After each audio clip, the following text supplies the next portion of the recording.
Hello and welcome to another Royal Reviewer live pop-up chat. Now I have no idea if notifications are going out. If they're not, it is YouTube's fault. So today, this video is going to be, well, it's kind of one of two halves. So there is obviously what Prince Harry is doing, the Duke of Sussex in Angola and Huambo today. He obviously retraced his mother's footsteps, so we're going to be talking about that. And also, it has come to my attention that apartment 1, which is the apartment next door to William and Catherine, has now become vacant. The Gloucesters have moved out. So we're going to be talking about that too. So hello and welcome. I hope you've all had a really wonderful day. And I'm going to now find the chat room and see who's getting those notifications. But yes, it has been a very, busy week in terms of royal videos and that kind of thing. So if I post too many videos in 24 hours, more than 3, notifications tend not to go out. Don't ask me why, but there we go, that's it. Okay, I can see the chat room coming up. And in case you're wondering, this is actually the Spencer tiara. So this is the one that Diana wore from the Spencer family to her wedding, which I thought was rather nice to wear, seeing as Prince Harry has been retracing his mother's footsteps. No, it seems notifications are not going out. Therefore, most people will probably be watching this on catch-up later. So any links that I'm referring to, I will post in the chat room if you're watching live, and I will also post them in the description box so you can follow if you're watching on catch-up. Hello to the few people that are here at the moment live with me. I can see Angelic Sparkles, Emily C, Louise Sinclair and Magna Sugeni. So hello and welcome to you guys. It looks like it's just us for the moment. So let's just kind of jump straight into it. So I want to start with a little bit of the itinerary from today. So today we didn't get to see the Duchess of Sussex. Meghan was kind of, having a down day today. So she had one private engagement in the morning yesterday, then she had the rest of the day private, and today has been a private day too. So I'm going to read the itinerary for Prince Harry that he's gone through today, and then I will put a link in and we can open the link and have a look at the photographs. I have also made a video if you want to go and watch that video too. So Friday, September the 27th, 2019, the Duke's day began early with a visit to a working demining field outside Dirico, where he remotely detonated a mine and met members of the community. He made a speech about the importance of continuing demining. He then unveiled a 3-country Queen's Commonwealth Canopy project for the Okavango Delta, with representatives from Angola, Botswana and Namibia. In Huambo, he visited the host, Governor Joanna Lina, and Harry visited the location where his mother, Diana, Princess of Wales, was photographed in 1997.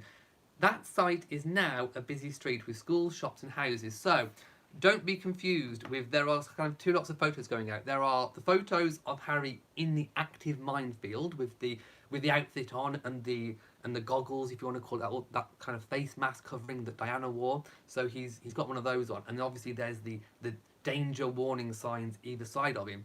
That is not the spot where Diana walked.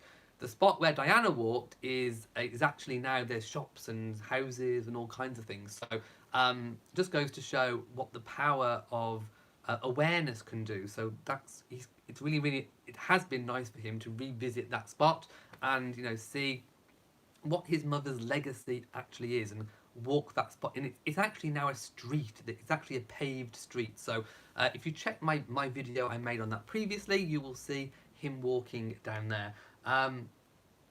So later he visited the Huambo Orthopedic Centre, and that was visited by his mother in 1997. He renamed it in honour of Princess Diana and made another short speech. In the evening, he will attend a reception at the British Ambassador's residence in Luanda to learn about Angola's economic transformation and business landscape. So if we do get any footage from that, I will include that, I think, in tomorrow's video. So there we go. Now I just want to really quickly read tomorrow's itinerary, and we'll see what's going to happen then. So Saturday, the 28th, which is tomorrow, still in Angola, the Duke will begin his day with an official audience with President Lourenço at the Presidential Palace. He will then visit the maternity hospital to see the work of a project spearheaded by First Lady Anna Dias-Lurico, Born Free to Shine, to prevent HIV/AIDS transmissions from mothers to babies. Prince Harry then flies to Malawi for the next leg of his tour, his first official visit to the country. So it looks like a no Meghan day tomorrow as well. So if you're looking out for Meghan, I don't think you're going to be in luck. But maybe, we don't know what day we're going to get information on the private visit that she made yesterday, because they did say that information on that would be made available. So I'm thinking they're likely to post that on Sussex Royal, if they do, on the Instagram account. So we'll have to kind of keep looking out for that one. Now I just want to pop really quickly to the chat room and see if we've got some more people joining us. Well, we're up to the grand old total of 38. Thank you, YouTube. Kenneth Bavaria says, no notifications, caught you by accident, and now I have to serve up food. Ah! Anne Shropshire was just trying to find something and caught me. Yes, YouTube's being naughty. I'm going to give YouTube a black fan flap for being not very nice to news channels. Yes. Anyway, whilst we're on the subject of Harry, let's go to the photos link and we can take a look together at the photos. Like I say, I will post this in the description box if you're watching on catch up, which most people will be. So, I'm not going to read the article. I'm just going to look at the photos. So the first photo, I think they're kind of working backwards on the day. So this is Harry retracing his mother's footsteps. And I did say that when I read the itinerary first, a couple of months ago, I said that this would probably be the most poignant moment of the whole entire tour. This would be the moment that I think would give you goosebumps, and it most certainly did. Just to see Harry walking down there, that obviously it had all kind of, scrub bushes either side, and it had those red danger signs, and Diana was walking down it. It's very, very poignant to see that, and I'm just scrolling down these photographs. Now, the second photograph, he took a moment of reflection, and he actually sat under the Princess Diana tree. So there he is on the bench. The next photo was in Jericho, where he wore the visor. That's what word I was looking for, not mask, visor. He wore the visor and the Halo Trust body protection gear, I should say. Vest, the body protection vest. And, it's kind of moved on a little bit in design from Diana's day. It's not exactly the same. It's very, very similar, but not exactly the same. And there he is, walking the same kind of, desolate scrub that is infected with landmines. And again, the power of awareness, hopefully being put out there and zoomed out there to everyone around the world, that there is still work to do. And, although we are so far more advanced with landmine removal, there is still a lot of work to do. Below is a photograph of Diana kind of confidently striding through this landmine-infected area. Of course, that photo brought, so much attention to the cause. The next photo, Harry again on that same street. And it's just, if you scroll up and then scroll down again, it's just amazing to think that area is now a street with houses and shops and schools and all the rest of it. So, really powerful images coming out of it. Yes, that red sign that says Perigo minus. I mean, I have no idea. I imagine it says warning, mines. I think that's what it says in translation, I would say. But yes, danger, mines. Scrolling down, he met some local children, at the centre in Angola, and of course that's where it's the orthopaedic centre. So obviously, children, adults that have been affected by landmines, they may have been playing, and got their leg blown off, and all that kind of horrific things.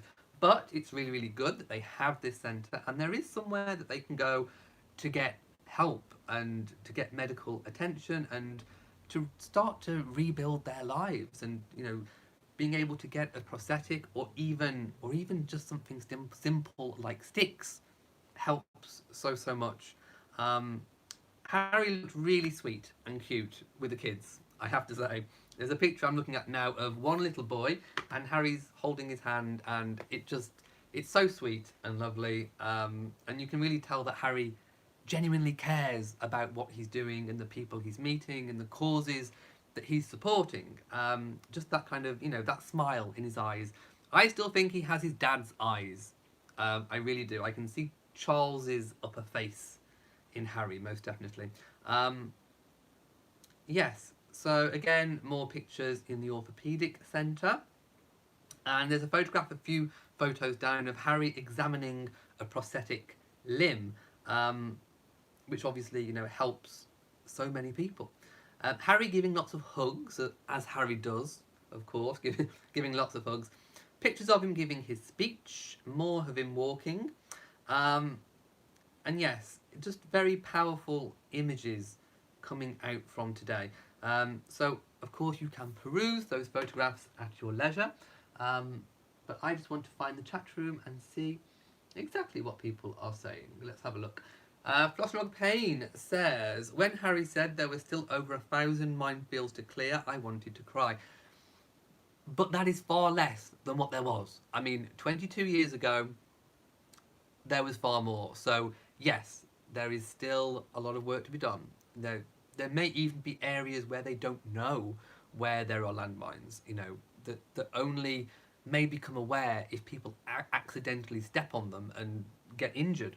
But yes, there are still active landmines and there is work to be done, but most definitely nowhere near as much as what there was 22 years ago, thanks to Diana. Carolyn says, when he was walking the path his mother did made me want to cry. I think I had goosebumps. I was expecting goosebumps and I got goosebumps. Anne says, has there been much coverage on this tour? Also, has negativity stopped regarding the couple on TV or the public? Well, let's tackle your question in stages. So yes, it has been covered on our media in the UK, but probably not as much as it would have been if we hadn't got all what's going on with Brexit. Brexit is dominating everything in the UK. What's going on in Parliament is dominating it. Brexit is all consuming. So yes, there are special features on the Royal Tour, on the news, on our 6 o'clock news, 10 o'clock news, 5 o'clock news, on the news channels, but the political landscape in Britain is still dominating the news. So if we didn't have Brexit going on, I imagine it would have got more, more awareness than what it has done. But it is still getting attention, I will say. And obviously newspapers are picking up on the images of Archie and all the rest of it. So, hope that answers your first part. Has the negativity stopped regarding the couple? I think the press are on their best behaviour because of the tour. I think they were satisfied that they got what they wanted with regards to seeing Archie in the way that they did. So I haven't heard anything negative for a while. I think they've laid off private jets for a moment at least. And in terms of the public, I've never thought that the British public have really had it in for Meghan. When I've spoken to people, they haven't. I think what people are seeing from overseas is the media and what they're saying, and then obviously, sometimes, well, all the time, that attracts people that kind of agree with what the narrative that the press are saying. Then you get comments from people, but those people do not represent the whole of the UK. It's just, sometimes people shout the loudest, don't represent the masses, as I'm sure you can relate to your own countries. So no, I don't really think the public have been negative towards Meghan. However, the bad press, the longer it goes on, and the longer it has gone on, people do start to question things. Because it's like, if you're told something over and over and over and over again enough, some people may begin to believe it. So there is a danger still there. So if this does carry on after the tour, I think there is a danger that the public could turn on Harry and Meghan, but not because the public have done that naturally. It would have been because of press interference, if you know what I mean. So the press trying to influence people, and the longer they do it, the more they will succeed in doing that, which is why I've said for a very, very long time that something needs sorting, and I don't care who it is, I don't care who sorts it, just it needs sorting somehow. So that's kind of my perception of what's going on in the UK at the moment with regards to that. Um, let's go up a little bit. Is Meghan having a day off? Yes, she is having a day off, but not another day off, because she did do an engagement early yesterday that was private. Sharona says, question, unusual question. Do you think Princess Beatrice will have her stepson Wolf as a page boy at the wedding? Quite possibly. Quite possibly, yes. I think that would be a very reasonable thing to do. DC says, it is so sad to see all of the people who have been injured because of the landmines. So sad indeed. Maria Barr says, knowing Meghan's past, she's probably working behind the scenes instead of taking a day off. Well, yeah, I mean, it didn't say she was having a day off. I just said down day, in terms of we don't know what she's doing. So she more than likely could be doing something. Or meeting people in private, maybe. Flossnog Payne says, oh, Brexit, what is Boris doing? He needs to consult the Queen. Well, it seems like the Supreme Court can overrule the Queen, so let's not even go there. No, I'm afraid notifications are not going out. Hello to everyone who's just joining. Lauren L says, thank you for your logical, straightforward insight. You are more than welcome. That's what I'm here for. It might not always be what people want to hear. You know, there are lots of places out there, articles, YouTube channels, that I think are playing to what people want to hear, and I don't always do that. In fact, I've never really done that. So if I think something, I'll say it, and that's just how it is. So yes, just, you know, beware who you're listening to, because it may just be, you may just be being told what you want to hear, basically. Fosmog Payne says, you're following British news to escape your politics too. Annette says, I took a day off. Well, you're very in proximity to Meghan then. Thanks for your caring. I still have work to do, but I'm trying to pull out of my depression. Oh no! Well, oh, it's so sad. I mean, I'm going through a bit of a time as well at the moment, so I can relate. Anne Shropshire says, the part where he hugs the lady that was a girl with Princess Diana, now hugging her son, was special to me. Those sorts of moments are always good. And I remember a while ago, Harry visited landmines again, and there was, I think it was a boy that Diana had hugged, and Harry did the same thing, and of course he was all grown up, so that was another poignant moment as well. Genevieve says, unfortunately, this has all to do with Meghan's race. I most definitely think that is there, most definitely. But also it's not just a complete one issue thing. I think there are other factors as well, such as, you know, well, actually, no, in the beginning, obviously, the whole negative thing from the press started by the royal feud, didn't it? You know, either between the brothers or Meghan making Princess Charlotte cry and all that nonsense. So that kind of started it all off. That may have been just to get column inches and you know, to get money. But then I think a lot of nastiness came out, and we had certain characters in, you know, public figures, or people that speak out, or people that get interviewed for different things, who most certainly, I think, were coming from a racist point of view, I think. So there are a few factors, but yes, that most definitely is one. Magna says, Wolfie will be 3 at most at the time of the wedding. Difficult for a baby to understand what is going on. I mean, yeah. I mean, he could be sort of walked and led down, maybe, if he could walk. BD says, I believe that Meghan and Harry were waiting for this tour to bring Archie out to the public, and it seems sensible for a young baby. It was very nice when we got to see Archie. Annette says, thank you so much. You all mean the world to me. You are more than welcome. Fran says, I shook hands with Her Royal Highness Diana, Princess of Wales.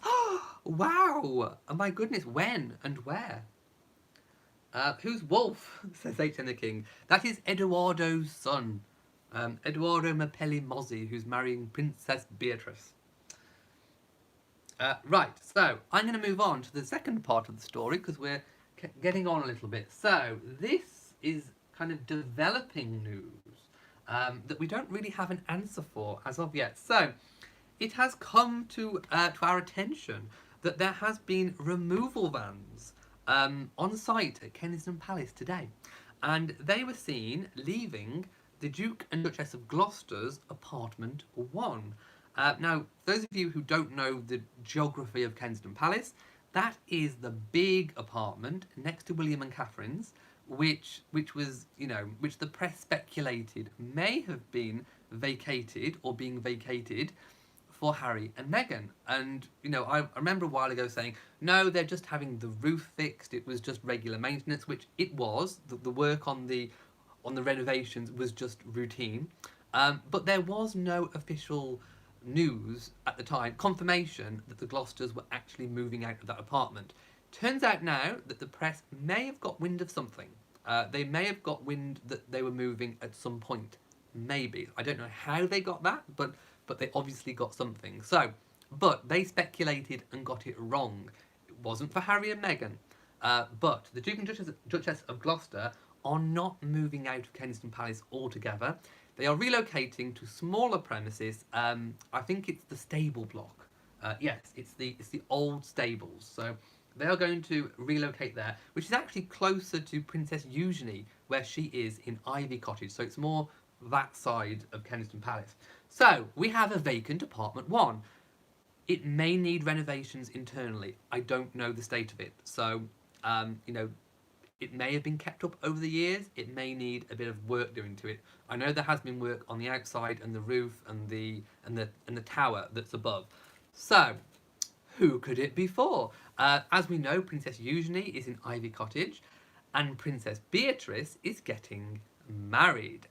So, who could it be for? I think I'm going to do a little bit of speculation. I'm thinking it could be Princess Beatrice and Edoardo. Maybe.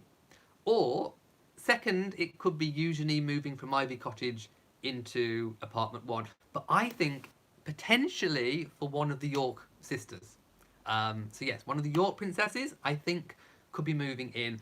I'm gonna lead with Beatrice, because let's not forget, once the extension under the Orangery is done, that leaves Diana's apartments 8 and 9, which could be converted back into one apartment, free as well. So, could it be that the York princesses are both going to get substantial apartments at Kensington Palace and be neighbours?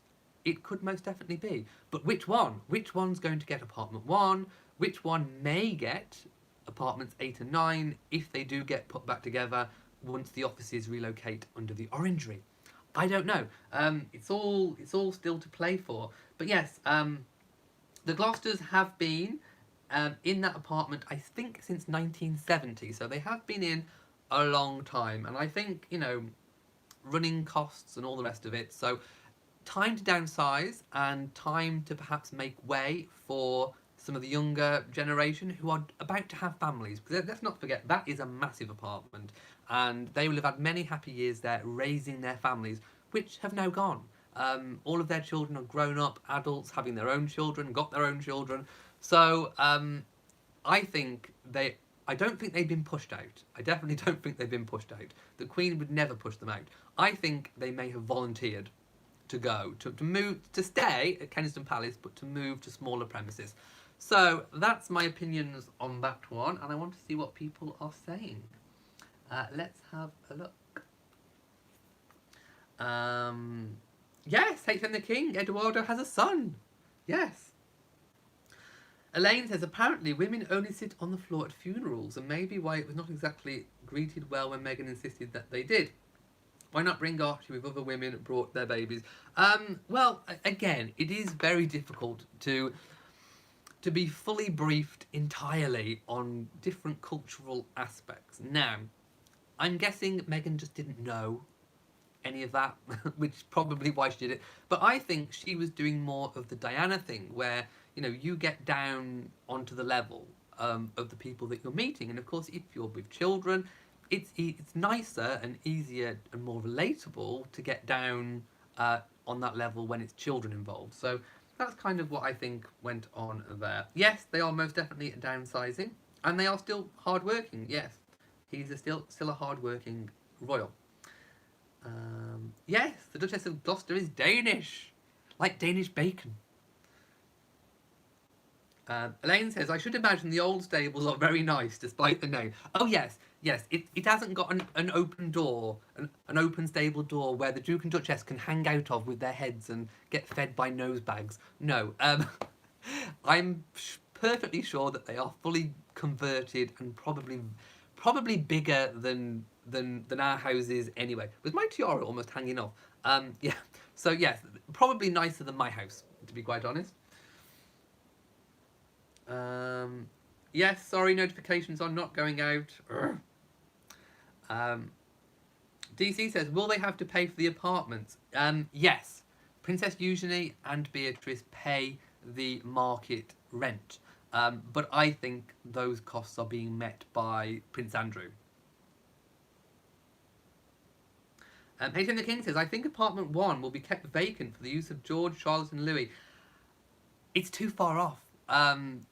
Beatrice and Eugenie need it. I mean, no, I think having a property empty for that long is not going to happen. So, no, I mean, don't get me wrong. In the future, George, Charlotte or Louis may get their hands on one of it because it could be the time when they need it that maybe Beatrice and Eugenie may want to downsize themselves. So, you know, in 20 years' time, it could be Beatrice or Eugenie that are moving to the old stables to make way for George, Charlotte or Louis. Everything changes. It keeps refreshing and moving on. Annette says, what is an orangery? A bit like a conservatory. Yeah, a garden room, conservatory, that kind of thing. Sharona says, is Kensington Palace paid for by the public or the royal family? It's part of the royal...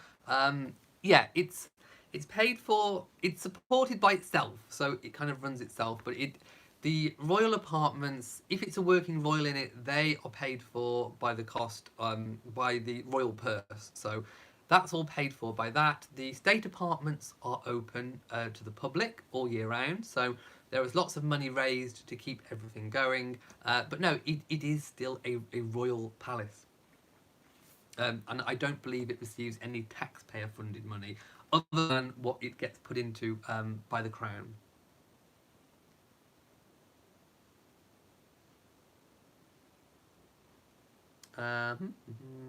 Hitting the King says, it is far off, but it needs to be planned. When Charles is in Buckingham Palace, William in Clarence House. I don't think William will move to Clarence House. And George in the Cambridge's current apartment. Where will Louis and Charlotte go? The stables. Or Ivy Cottage. No, I've got a feeling William won't move to Clarence House. I think they'll stay at Kensington Palace until it's time for him to be king. That's my theory. Fran says, I bet a Queen's nose bag is incredible. Oh, most definitely. Yes, a sunroom. That's it. It's a sunroom. Okay. Yes, I'm sorry notifications are not going out. Urgh. I know, it's so annoying, isn't it? Right, I'm going to get going now, I think. Oh, I just saw a question whiz up. What is it? When's the renovation of Buckingham Palace supposed to be ready? I think it's got another 9 years. 8 or 9 years. There's a lot of work to do. Let's put it that way. H.M. the King says, maybe George will move to Clarence. Maybe it could be George. That may be so. Okay, I'm going to wrap up tonight's chat. I hope you've enjoyed this kind of random pop-up chat. I'm sorry about notifications, but I'm hoping many of you have caught it on catch-up. So, if you've enjoyed this video, please give it a big old thumbs up. Don't forget to share on social media, and also do hit a notification bell so that you know whenever I upload a new video. So, from me... Oh, by the way, my patrons only chat, I've set it. So, if you're a patron, I did... Oh, where's it gone? Oh, no, it's gone. I will put a link in the description box once I've gone off. But I have set the patrons only chat, and I posted the link to it in the patron group and the Facebook patron group as well. So I will be going live at 9 o'clock tonight, which is another 3 hours away, for all patrons. So I'd love to see as many of you as possible for that more personal patrons only chat. So, from me in Shropshire, mwah, to you all, and goodbye.